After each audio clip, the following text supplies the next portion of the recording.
Tengo algunas preguntas para ti. ¿Cuándo fue la última vez que te detuviste? ¿Cuándo fue la última vez que dejaste tus dispositivos electrónicos, ignoraste las notificaciones y simplemente pasaste un momento en silencio? ¿Cuándo fue la última vez que decidiste estar presente, pensar y reflexionar? En el ajetreado, ruidoso y distraído mundo actual, es difícil estar en calma, pero los grandes pensadores y líderes de la historia han reconocido que la quietud es un arma secreta. Tenían diferentes nombres para ella. Los budistas la llamaban upeka, los musulmanes la llamaban aslama, los estoicos la llamaban apatia. Todos hablaban de lo mismo, una paz interior, una profunda quietud. Por lo que si quieres conocer los detalles de esta filosofía estoica y budista atemporal, te invito a que te quedes y analices lo que traigo a continuación.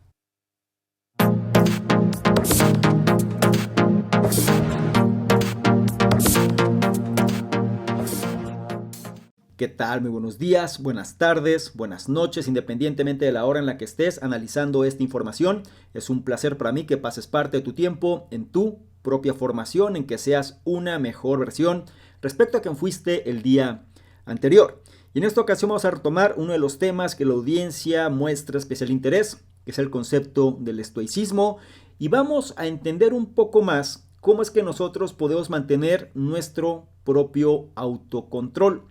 En palabras de los estoicos se le refiere como ecuánimes, es decir, mantener la ecuanimidad en relación a las cosas que hacemos.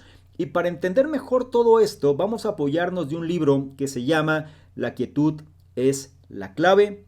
También se podría llamar como La calma es la clave, de este autor Ryan Holiday, un libro el cual nos va a enseñar precisamente cómo es que nosotros podemos volver a tener control de nuestra situación interior en primera instancia y aprender de muchas personas, digamos, grandes pensadores, grandes líderes que han aplicado este tipo de principios para afrontar situaciones sumamente complejas. Entonces, para que lo comprendas mejor, este libro La quietud es la clave nos muestra precisamente la importancia de mantener la calma, es decir, la capacidad de pensar con claridad, evitar las distracciones, vencer los impulsos y encontrar la felicidad. Basándose en la sabiduría de los más grandes filósofos de la historia y en los hábitos de destacados atletas, líderes y artistas, este análisis muestra cómo lograr la quietud es una forma poderosa de encontrar la satisfacción y el éxito en la vida.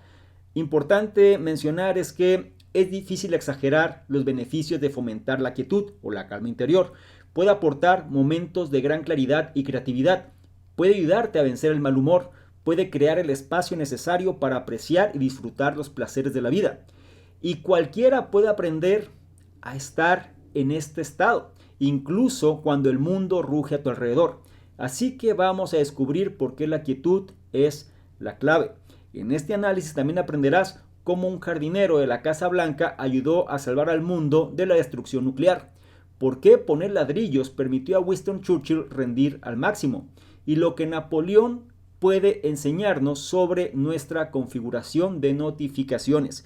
La edición del libro que vamos a revisar fue la que se hizo en febrero del año 2020 y su autor, como dije previamente, es Ryan Holiday, quien además de autor viene siendo un estratega de medios y además es dueño de su propia librería.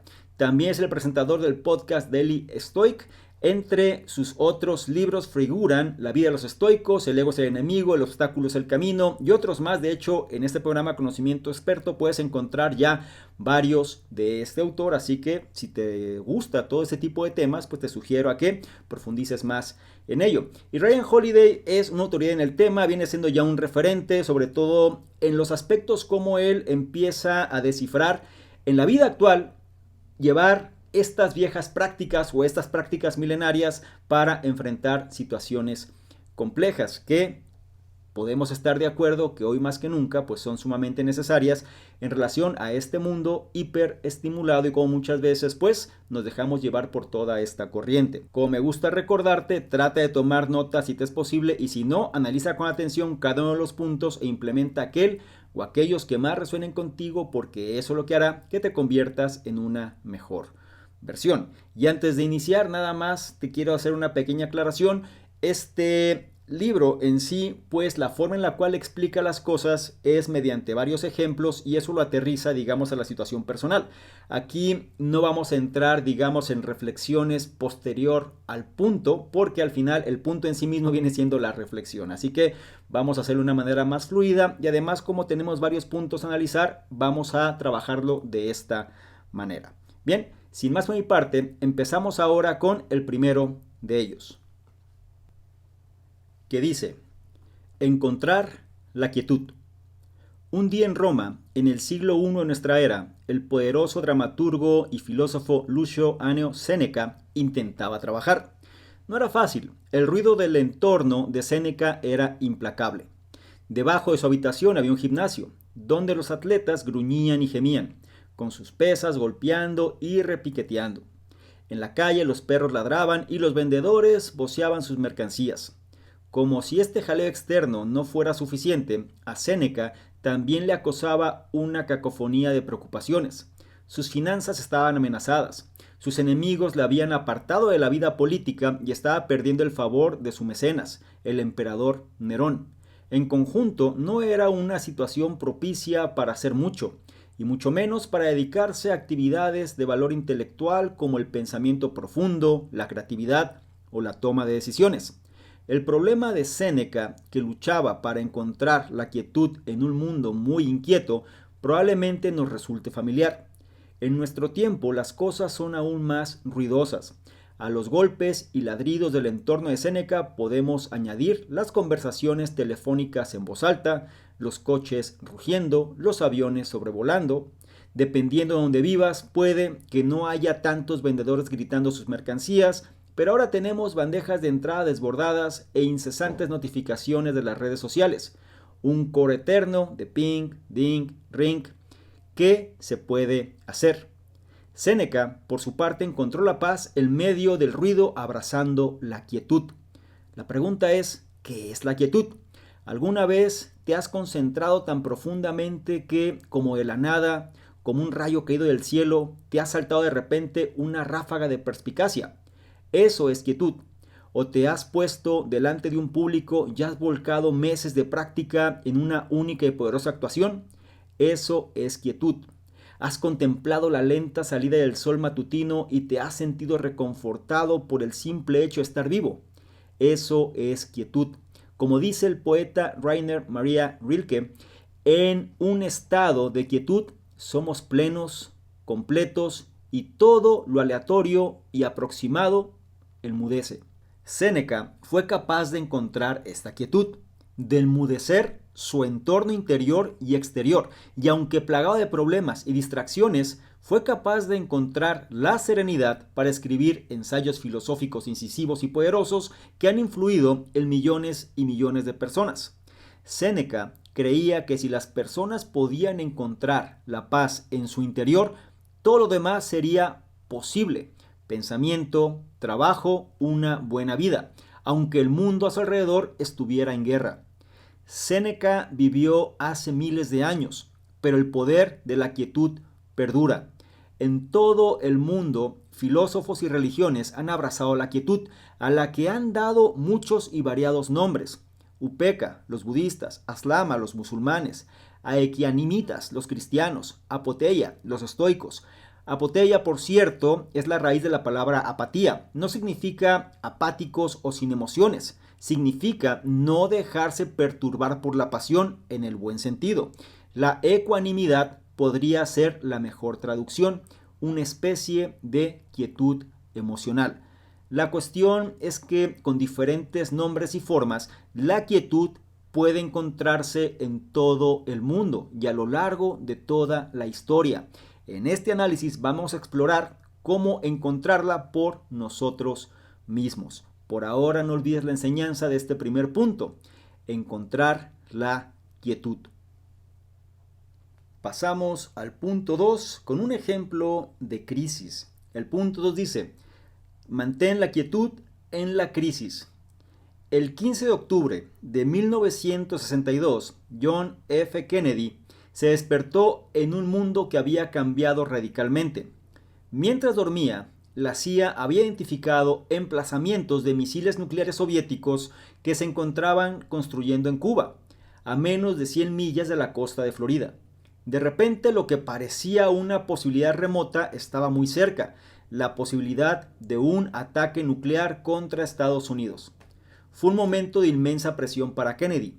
Si la provocación soviética desembocaba en una guerra, sí, una guerra desembocaba en un ataque nuclear, bueno, Kennedy sabía que al menos 70 millones de personas probablemente morirían en los ataques iniciales. El consejo de sus asesores fue claro y totalmente instintivo. La agresión debía ser respondida con mayor agresión. Había que destruir las bases de misiles, pero Kennedy se resistió. Si este enfoque fallaba, desencadenaría una catastrófica guerra nuclear. Los 13 tensos días que siguieron se conocen como la crisis de los misiles de Cuba.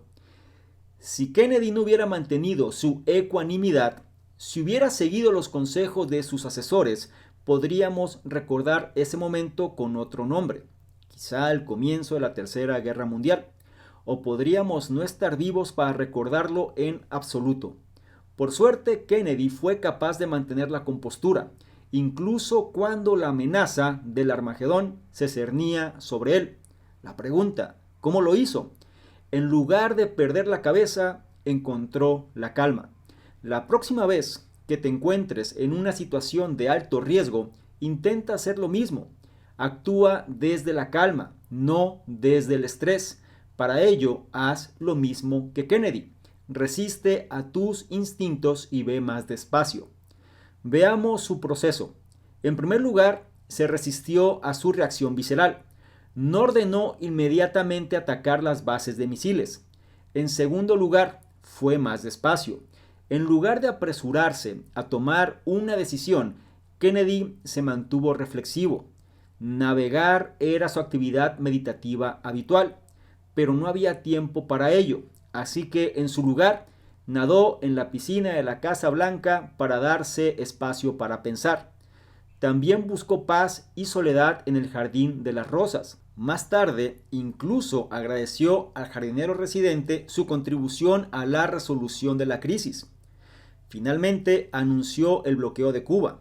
No resolvió la crisis, pero Kennedy había decidido que un resultado rápido era menos importante que asegurarse de que su equivalente soviético, el primer secretario Nikita Khrushchev, también tuviera tiempo y espacio para pensar. Esto resultó ser una gran jugada. 11 días después del inicio de la crisis, el líder soviético escribió a Kennedy: si los líderes no muestran sabiduría de estadistas, escribió, chocarán y se aniquilarán mutuamente. La crisis había terminado y comenzaron las negociaciones sobre la retirada de los misiles. Kennedy había ayudado a sacar al mundo del borde del cataclismo global y lo había logrado no mostrando un poderío militar de Estados Unidos, no enfrentándose a la agresión con agresión, sino encontrando el tiempo y el espacio, es decir, la calma, para pensar sus opciones y elegir el camino más sabio. Me gustaría que recordaras esto: resiste a tus instintos y ve más despacio. Cuando tengas una situación complicada, cuando algo altere tu calma, resiste a tus instintos y ve más despacio. No lo olvides. Recuerda la enseñanza de este punto número 2. Mantén la quietud en la crisis. Es turno del punto 3, que nos habla de por qué tenemos que estar presentes.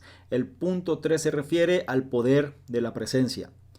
En 2010, en el Museo de Arte Moderno de Nueva York, la artista Marina Abramovich convirtió la quietud en una proeza de resistencia.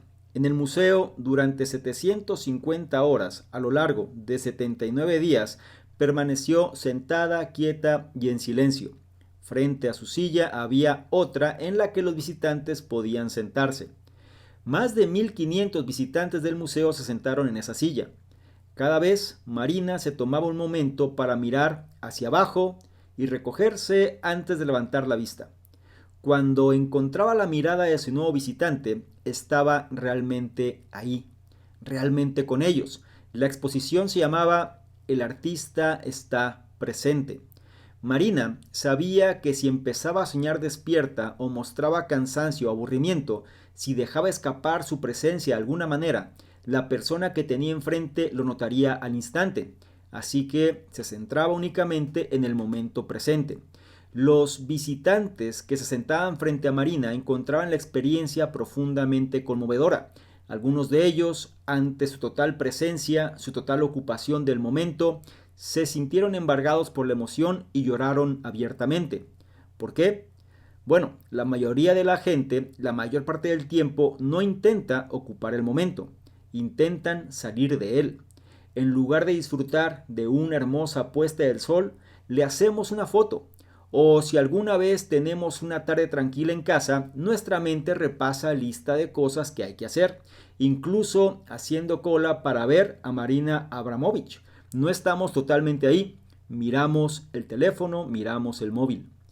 Pero no estar presente tiene un coste, por muy obvio que suene, por mucho que probablemente ya lo has oído. Es cierto, el presente es todo lo que tienes. Si no estás aquí, ahora, estás dejando que la vida se te escape sin darte cuenta. Artistas como Marina Abramovich permanecen despiertos al presente. Están presentes, mientras nosotros vamos por la vida distrayéndonos con esperanzas, miedos y fantasías. Los artistas ven de verdad. Y es esta quietud, esta ocupación del momento, lo que engendra la brillantez. A los atletas se les entrena para que estén absolutamente presentes, no solo porque es bueno apreciar cada momento que pasa, sino porque la distracción significa un rendimiento inferior. Para rendir al máximo hay que estar presente. Lo mismo ocurre en la vida. Estate aquí, sea lo que sea en lo que estés trabajando. No tengas en cuenta lo que digan los detractores. No te preocupes ni pienses demasiado. Tranquiliza tu mente y tienes que estar presente. Recuerda partes fundamentales. La mayoría de la gente, la mayor parte del tiempo, no intenta ocupar el momento, intenta salir del mismo. Recuerda, el presente es todo lo que tienes. Y la parte más importante es que este presente, cuando estás en un momento de quietud, engendra la brillantez. Y es ahí cuando tú puedes empezar a rendir al máximo. Recuerda la ley de rendimientos decrecientes. No porque hagas más significa que vas a producir más. Muchas veces, en este caso, menos suele ser mejor. Así que no olvides la enseñanza de este punto número 3. Aplica el poder de la presencia. Llegamos al punto 4, que nos habla del concepto de la reflexión. El punto 4 dice, reflexiona profundamente. El 12 de junio de 1942, Ana Frank escribió en su diario por primera vez. Esperaba poder confiárselo todo al diario, escribió, y que éste fuera una fuente de consuelo para ella. Apenas 24 horas después, la familia de Ana se vio obligada a esconderse de los nazis. Ana siguió escribiendo en su diario, un hábito que continuó recompensándole con valiosas reflexiones, incluso en las terribles circunstancias en las que se encontraban ella y su familia. Descubrió que escribir puede ser una forma de observarse a uno mismo como si fuera un extraño, lo que le da una nueva perspectiva de sus acciones. Qué noble sería todo el mundo, escribió una vez, si al final del día revisara su comportamiento. Seguro que todos intentaríamos hacerlo mejor al día siguiente. Ana Frank no fue la primera en darse cuenta de esto. Nuestro amigo, el filósofo estoico Séneca, por ejemplo, escribía en su diario todas las noches. No escatimaba detalles ni se escondía de ninguna dura verdad. Después, decía, dormía profundamente. La historia está llena de otros escritores notables, como Oscar Wilde, la reina Victoria, la campeona de tenis Martina Navratilova y la estrella de béisbol Shawn Green. Y no es de extrañar, hay pruebas claras de que llevar un diario mejora nuestro bienestar. Diversos estudios han demostrado que llevar un diario ayuda a recuperar el bienestar tras un suceso traumático. Un estudio de la Universidad de Arizona descubrió que las personas que se divorciaban les resultaba más fácil seguir adelante si anotaban sus experiencias en un diario. Así que para eliminar el ruido de la vida cotidiana y centrarte en las reflexiones más importantes del día, prueba a tomar papel y pluma, papel y bolígrafo. Y cuando lo hagas, sigue el ejemplo de Séneca y asegúrate de afrontar cualquier pregunta difícil que surja. ¿Por qué me he puesto tan nervioso hoy? ¿Por qué me preocupo por impresionar a mis compañeros? ¿De qué manera los problemas de hoy revelan mi carácter? Enfrentarse a estas preguntas de forma honesta y reflexiva es la mejor manera, la única, de sacar el mejor partido al diario. Pero la pregunta sería, ¿cómo comenzar? Bueno, el cómo, el cuándo y el dónde no importan tanto. Lo que realmente importa es crear un momento de tranquilidad para desahogarse. Encontrar la quietud a través de la escritura y la reflexión. Escribe tu diario por la noche, por la mañana, durante 5 minutos en el tren, siempre que puedas. Puede que sea el momento más importante del día. Así que ten presente esto. Crear un momento de tranquilidad para desahogarse. Acostúmbrate a escribir, acostúmbrate a reflexionar. No olvides la enseñanza de este punto número 4. Reflexiona profundamente. Habiendo dicho lo anterior, llegamos ahora al punto 5 que nos habla del silencio. Precisamente este punto nos dice hay que aprender a cultivar el silencio. La vida es ruidosa.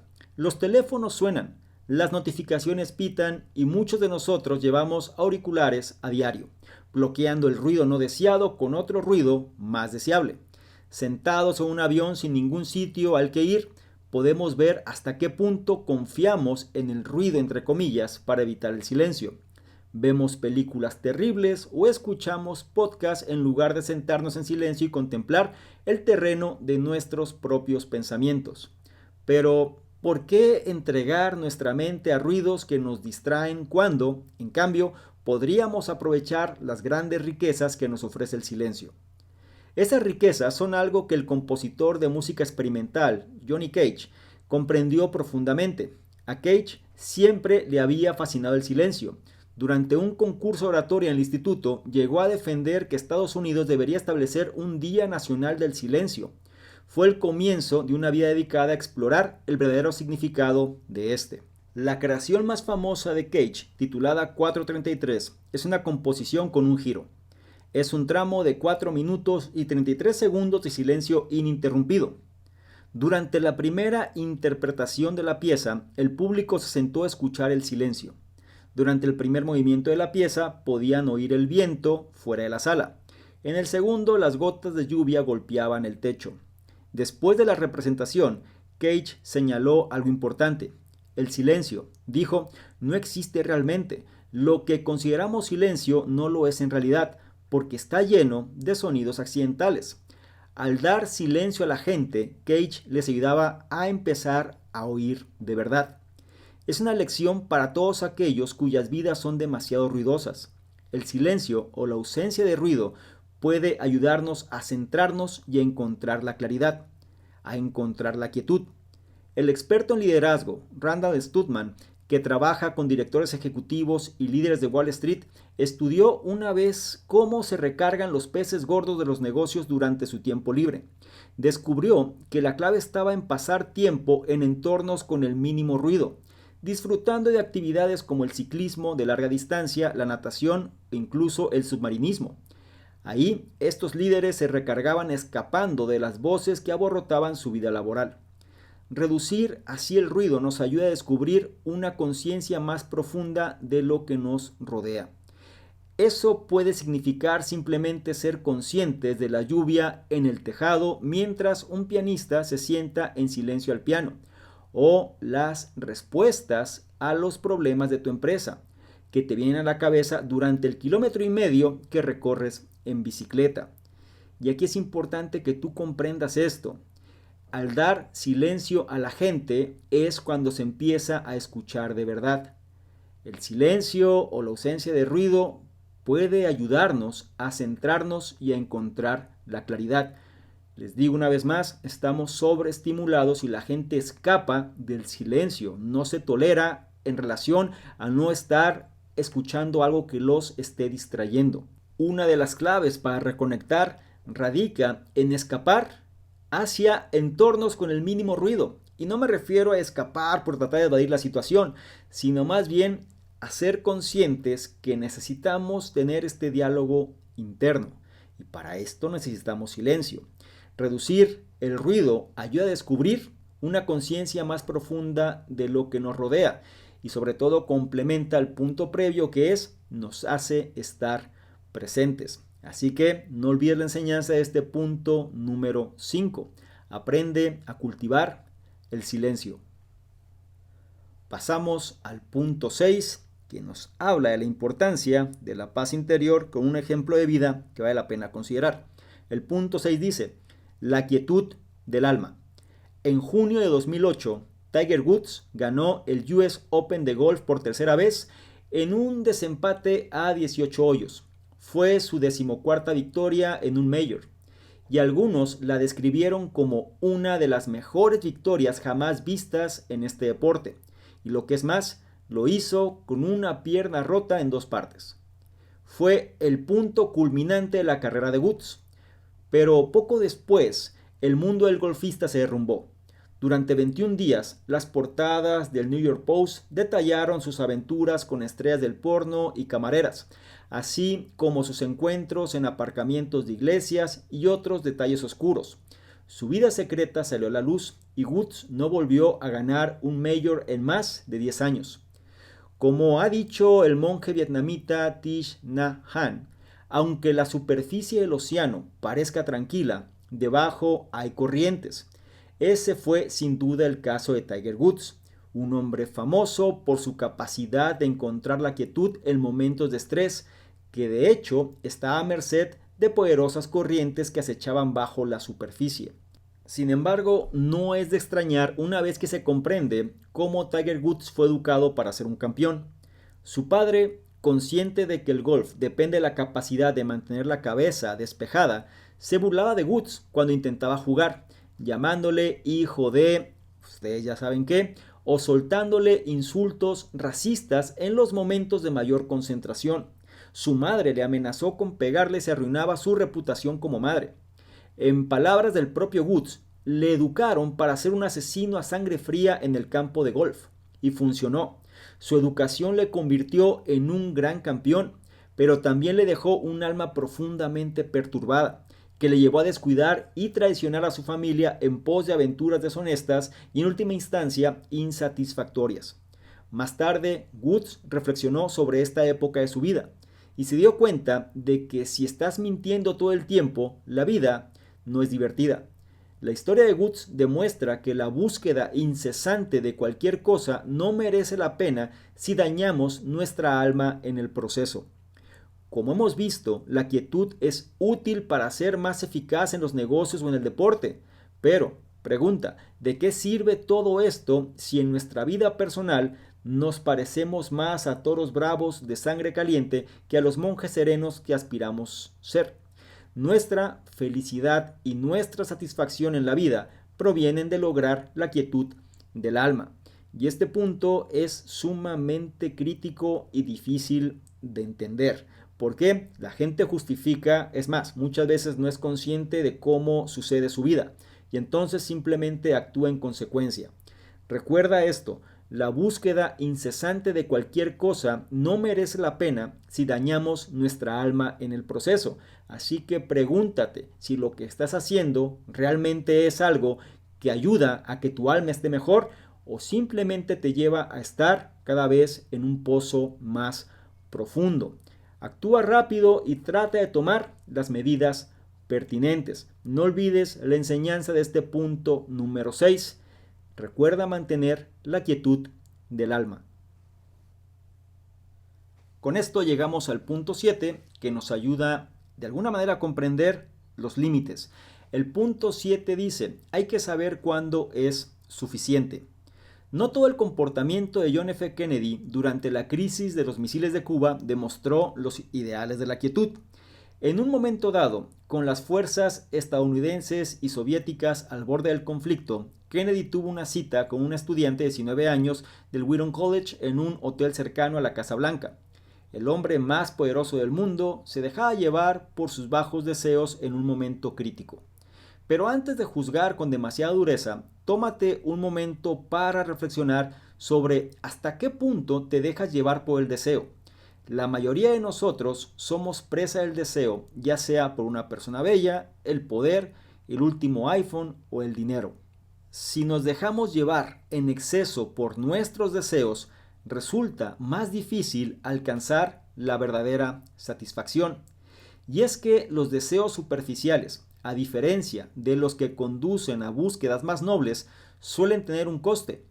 El filósofo griego Epicuro tenía una buena prueba para distinguir entre ambos. Cada vez que se sentía tironeado por un nuevo deseo, se preguntaba: ¿cómo me sentiré después si realmente consigo lo que quiero?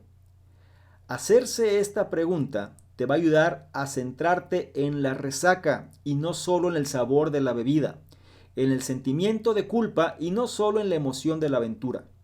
Una vez que hayas aprendido a controlar tus deseos, puede que te resulte más fácil dar un paso importante hacia la búsqueda de la quietud.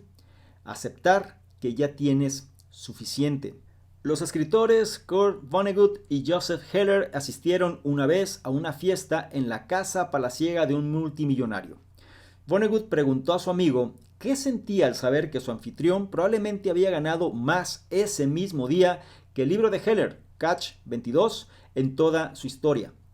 Heller respondió que él tenía algo que el multimillonario nunca tendría: la certeza de que tenía suficiente. Heller quería decir que estaba satisfecho con lo que había conseguido. Esta aceptación de lo suficiente puede ser algo hermoso, que aporta quietud en forma de liberación de la necesidad y de la comparación con los demás. Así que si te encuentras deseando más, acuérdate de que Heller se conformaba con lo suficiente. Y sepa que después de pronunciar esas palabras, Heller produjo 6 novelas más. Pero no lo hizo para demostrarse nada a sí mismo ni a nadie. Cuando un periodista comentó críticamente que Heller no había escrito nada tan bueno como su primera obra, Heller pudo responder con ecuanimidad: ¿y quién sí lo ha hecho? Este punto suele ser de los más importantes y me gustaría nada más que tuvieras especial reflexión en estas cuestiones. Si nos dejamos llevar en exceso por nuestros deseos, va a resultar más difícil alcanzar la verdadera satisfacción. Actualmente en este mundo hiperestimulado es muy fácil dejarnos guiar por deseos de otros y entonces caemos en la trampa. Recuerda, cada vez que te sientas de alguna manera atraído por un nuevo deseo, hazte la pregunta: ¿cómo te vas a sentir después si realmente consigues lo que quieres? Esto va en función del deseo, pero muchas veces nos vamos hacia placeres que no nos generan un beneficio. Recuerda que al hacerte este tipo de preguntas te vas a enfocar más en la consecuencia y no tanto en el deseo en sí. Y la parte central de todo esto: aceptar cuando ya tienes suficiente. ¿Cuántas veces estamos buscando una y otra cosa y no paramos simplemente porque estamos de alguna manera sujetos a la búsqueda constante? Es una gran virtud el hecho de saber cuando ya es suficiente.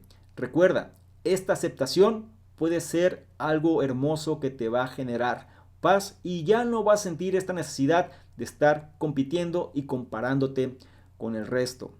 Tómalo en consideración en función de que tengas una mejor calidad de vida. No olvides la enseñanza de este punto número 7, saber cuándo es suficiente. Ahora llegamos al punto 8, que nos habla de esta facultad de contemplar. El punto 8 dice: disfruta de la belleza. Existe un concepto en Japón llamado Shinrin-yoku, o baño de bosque. Se trata de un tipo de terapia que utiliza la naturaleza para curar los males espirituales. No muy diferente, como se ha comentado antes, de la quietud que encontró Kennedy en el Jardín de las Rosas de la Casa Blanca durante la crisis de los misiles cubanos. Por supuesto, no siempre es posible darse baños de bosque con regularidad. Quizá vivas en la ciudad y no siempre puedas retirarte a la naturaleza en busca de belleza. Pero si podemos sintonizar con manifestaciones menos obvias de la belleza, empezamos a verlas en todas partes. Así le ocurrió al filósofo y emperador romano Marco Aurelio, a menudo considerado un estoico oscuro y depresivo. Marco Aurelio escribió vívidamente sobre la búsqueda de la belleza en lo ordinario. Hablaba de cómo el pan se parte al hornearse, y sus grietas nos llaman la atención y despierta el apetito en nuestro interior. Incluso encontraba belleza en la muerte. Escribía que deberíamos llegar con gracia a nuestro lugar de descanso final, cayendo como lo haría una aceituna madura, agradecidos al árbol que le dio la vida y crecimiento. Así que no importa dónde te encuentres, inspírate en Marco Aurelio, en John F. Kennedy y simplemente observa la belleza que te rodea. La quietud que encuentres ahí puede ser un fenómeno raramente apreciado en la mayoría de nuestras vidas, pero hay una fuente inagotable de ella en el mundo. Solo tienes que tomarte un momento para observarla. Aquí es importante que nosotros recordemos que esta facultad de contemplar las cosas tenemos que ponerla a trabajar. Normalmente en este mundo acelerado, pues no nos damos el tiempo de contemplar. Simplemente seguimos al vaivén del ruido. Aquí es cuando nosotros podemos empezar a utilizar a la naturaleza a nuestro favor, que puede ser un gran maestro para contemplar prácticamente los aspectos que nos rodean. Incluso, como decía Marco Aurelio, en lo ordinario nosotros también podemos encontrar belleza si somos lo suficientemente perspicaces y curiosos para encontrarla. Aspectos como la muerte, que puede tener connotación negativa, si nosotros prestamos especial atención a lo que significa, también podemos encontrar belleza en la misma. En sí, realmente, si nosotros somos curiosos y prestamos atención a los detalles, entonces podemos observar la belleza prácticamente en cualquier aspecto que nos rodea. La clave simplemente radica en darnos ese espacio. No olvides la enseñanza de este punto número 8. Disfruta de la belleza. Es turno ahora del punto 9, que nos habla de lo que sería estar en este estado de flujo. El punto 9 dice: encontrar la calma en la actividad. Winston Churchill tuvo una vida productiva. A los 26 años ya había sido elegido miembro del Parlamento británico. Continuaría sirviendo en el gobierno durante 6 décadas y media. Como primer ministro británico en tiempos de guerra, ayudó a derrotar al nazismo. También escribió más de 40 libros y pronunció más de 2000 discursos a lo largo de su larga y prolífica vida. Churchill podría parecer la última persona de la que esperaríamos tranquilidad, pero en realidad la poseía a caudales. Y su vida fue un excelente ejemplo de un método concreto para aportar paz y tranquilidad incluso a la vida más ajetreada: cuidarse físicamente. La actividad física elegida por Churchill era la albañilería, lo cual era, cuando menos, inusual. Aprendió de 2 de sus empleados en su finca de Chartwell y pronto se enamoró del proceso meditativo de mezclar el mortero, extenderlo y apilar los ladrillos. En una carta de 1927 al entonces primer ministro Stanley Baldwin, Churchill escribió que había disfrutado de un mes delicioso. Además de sus obligaciones como ministro, había escrito 2000 palabras al día y colocado 200 ladrillos. Según Mary, la hija de Churchill, la albañilería y la pintura, otra afición de su padre, eran algo más que pasatiempos. También eran sus principales antídotos contra la depresión a la que era propenso. Ambas actividades le permitían evadirse intelectualmente y sobre todo ejercitar el cuerpo. Cultivar la mente y el cuerpo puede ser un gran paso para llegar a ser siquiera una fracción tan productivo como Churchill, y una afición es una forma ideal de hacerlo. Por eso, muchas de las grandes figuras de la historia han sido también aficionados. Una generación antes que Churchill, William Gladstone, 4 veces primer ministro del Reino Unido, se dedicó a talar árboles. John Cage se dedicó a buscar setas. Piensa qué actividad física podría liberarte de las presiones de tu trabajo o de tu vida y permitirte encontrar la quietud que Gladstone encontró en el golpe del hacha sobre el roble o que Churchill encontró en el golpe de la argamasa sobre el ladrillo. Pero elijas lo que elijas, no debes ir demasiado lejos, como veremos en el último punto. Sin embargo, nada más recuerda algo: salud física, salud mental. Hay que cuidarnos físicamente. Y algo importante es una actividad que nos genere precisamente esta desconexión mental, que nos coloque inmerso en la actividad y a la vez ponga a trabajar nuestro cuerpo. Así que ten presente esto: cultivar la mente y el cuerpo puede ser un gran paso para llegar a ser sumamente productivos. Y una afición es una forma ideal de hacerlo. No olvides la enseñanza del punto 9: encontrar la calma en la actividad. Y con esto llegamos al 10º y último punto de este análisis, que nos habla de la importancia de descansar. El punto 10 dice: hacer sitio para el descanso. Aunque Churchill descubrió los placeres de la albañilería en su propia finca, fue en Cuba donde hizo posiblemente el descubrimiento más importante de su vida. No se trataba de una estrategia militar ni de un recurso retórico. No, se trataba del poder energético de la siesta. Por supuesto, cuidarnos físicamente significa mantenernos activos y encontrar formas de revitalizarnos y enriquecernos. Pero es fácil centrarse demasiado en la actividad, como muchos de nosotros hacemos en el trabajo. Es demasiado común en nuestra sociedad cambiar la salud por unas horas más en la oficina. Dormiré cuando muera, dicen los banqueros, abogados y fundadores de startups mientras hacen otro turno agotador. Pero los verdaderos grandes, los Winston Churchill de este mundo, saben que, por muy activos que seamos, nunca debemos descuidar el sencillo poder del sueño. El sueño es algo que hay que proteger porque nos permite rendir al máximo. El psicólogo Anders Ericsson estudió a los maestros violinistas y descubrió que dormían una media de 8 horas y media cada noche y dormían la siesta la mayoría de los días. Es más, los más grandes dormían más que los menos virtuosos. No se trata solo de los beneficios fisiológicos. Aceptar que hay que dejar de trabajar y dormir un poco es fundamentalmente una cuestión de conocer los propios límites. Y esto, el abrazo de la moderación, es otra gran ruta hacia la quietud. Muchos de nosotros intentamos hacer demasiadas cosas. El príncipe Alberto, esposo de la reina Victoria de Gran Bretaña en el siglo XIX, fue un ejemplo excelente.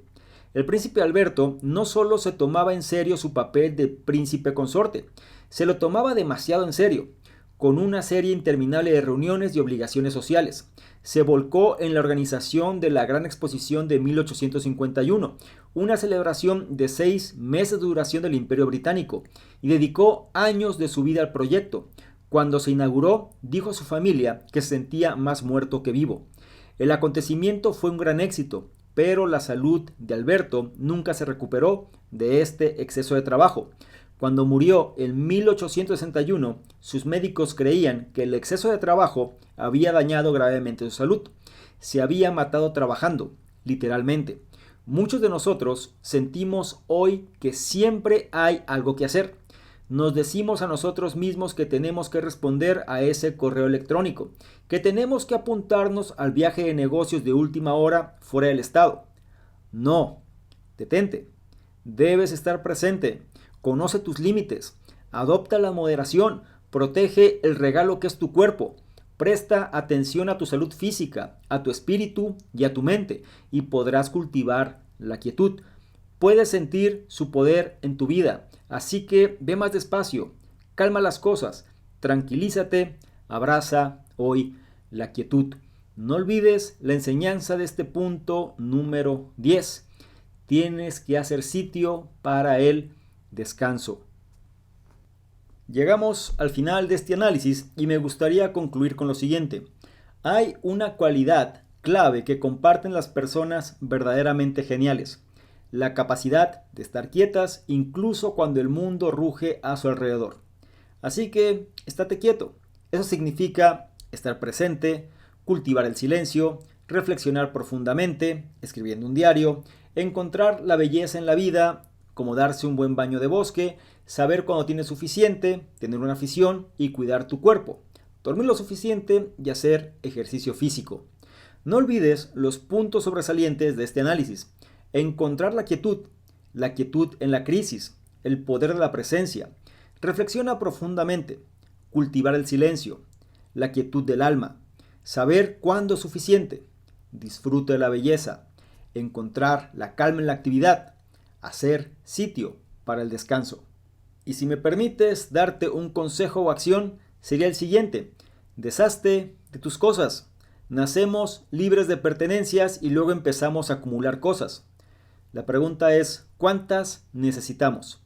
Una vida rica es una vida rica en personas y experiencias, no en chucherías y ropa cara. Así que toma unas cuantas bolsas, empieza a llenarlas. Piensa en ello como una forma de hacer espacio, tanto para tu mente como para liberarte de cosas sin importancia. En otras palabras, para hacer sitio a la quietud.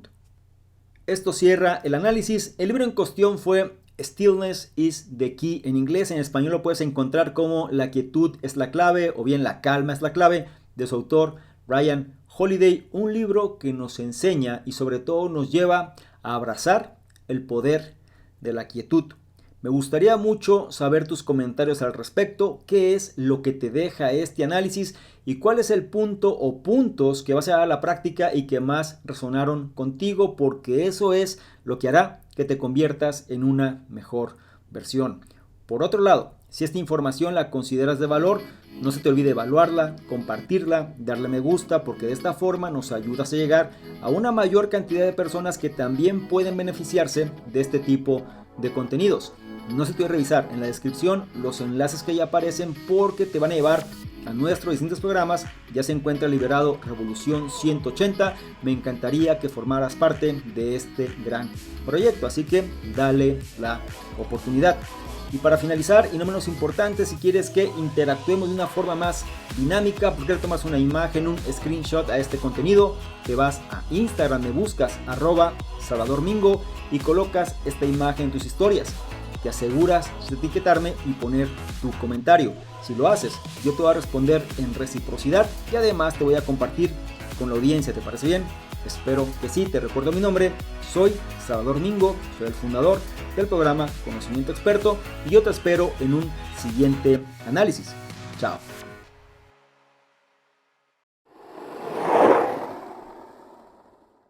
¿Qué tal? ¿Cómo estás? Por acá Salvador Mingo, un placer que estés revisando este contenido donde te voy a explicar precisamente qué consiste esta membresía del canal Conocimiento Experto. Son 3 niveles. El nivel número 1, miembros estándar, son personas que quieren tener una comunicación más directa. Es decir, actualmente recibimos muchos comentarios, dudas, preguntas, etcétera, y es difícil responder a todos. Por ende, vamos a diferenciar las personas que tienen un interés genuino de aquellos que simplemente son curiosos, y la membresía estándar es la base de ello. Las personas que formen parte de esta membresía van a tener prioridad para que sus dudas, preguntas, comentarios sean respondidas, ¿sí? Es decir, tengan respuesta en relación a lo que están comentando. Por otro lado, también van a ser los elegidos para apoyar en la selección de los libros de la semana. Es decir, actualmente dentro de la sección del Conocimiento Experto está análisis de libros y vamos a priorizar a estas personas para que sean ellos los que definan cuáles serían los siguientes libros a elegir. Y por otro lado, van a ser las personas que se van a enterar más rápidamente de notificaciones, promociones, información de poder y demás que vale la pena compartir.